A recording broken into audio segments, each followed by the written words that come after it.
మీ గుండెల్లోనూ బాధ ఉందా? మీరు ఒంటరి కాదు. ఈద్ నకక బంధువులందరూ వెళ్లిపోయారు. ఇప్పుడు నేను పిల్లలు మాత్రమే ఉన్నా. ఆమె ఇక లేదనే విషయాన్ని జీర్ణించుకోలేకపోతున్నారు.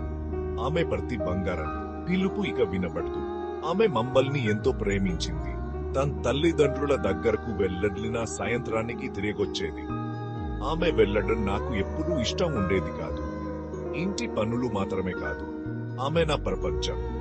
మేము టీవీ చూస్తుంటే ఆమె వంటగదిలో బిజీగా ఉండేది. మాతో కలిసి కూర్చుంటే ఏదో ఒకటి తెమ్మని ఆమెను పంపించేవాడు. నేను హడక ముందే నా అవసరాలను ఆమె చేసుకునేది. ఇప్పుడు ఒక సాధారణ కాఫీ చేయడం కూడా కష్టంగా అనిపిస్తోంది. ఆమెను సినిమాలకు, ట్రిప్పులకు ఎప్పుడూ తీసుకెళ్లలేదు. ఆమె కూడా అడగలేదు. నేను ఇంటికి ఆలస్యంగా వస్తే ఆమె ఆందోళన చెందేది. నేను పట్టించుకోలేదు. బిల్లులు, నా మందులు, ఇవన్నీ